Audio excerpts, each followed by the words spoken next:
À travers la signature de cet accord, il s'est donc agi pour les chefs traditionnels des communautés Kanuri et Peul de s'engager pleinement dans la prévention de conflits au niveau de la région de Difa. Les chefs traditionnels signataires s'engagent conjointement à promouvoir la coexistence pacifique et l'unité nationale auprès des communautés qui les représentent, condamner tout acte susceptible de fragiliser la cohésion sociale, respecter et faire respecter les règles d'accès aux ressources naturelles partagées, encourager les leaders communautaires à s'engager en faveur de la paix, conduire une caravane de sensibilisation sur les règles d'accès aux ressources naturelles partagées et de vulgarisation du contenu du présent engagement. Signaler aux chefs de la zone, dans la mesure du possible, l'arrivée des éleveurs transhumants et d'aider à dénoncer tous les auteurs en cas de dégâts.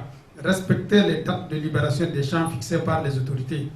Respecter le chef du ressort et ses actes. Demander aux administrés installés sur d'autres terroirs que les leurs d'origine de respecter le chef du ressort et ses actes de conciliation en cas de différend.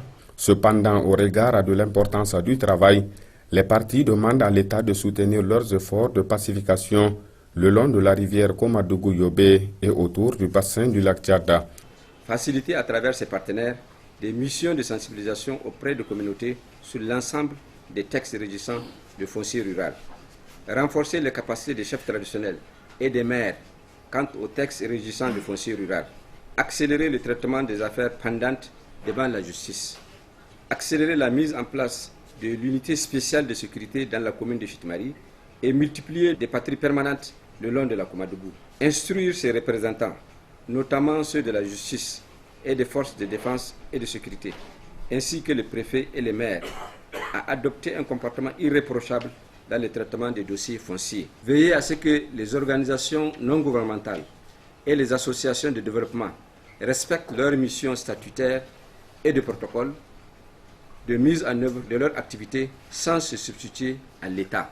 Occasion pour le gouverneur de la région de Difa, M. Issa Limine, qui a présidé la cérémonie de signature de cet accord, de réaffirmer au nom du ministre de l'Intérieur l'engagement, la volonté et la vision des plus hautes autorités nigériennes, au premier rang desquelles le président de la République, M. Issoufou Mahamadou, et le premier ministre chef du gouvernement, qui font de la coexistence pacifique entre et au sein des communautés le centre de leurs préoccupations en vue d'un développement durable, équilibré et inclusif.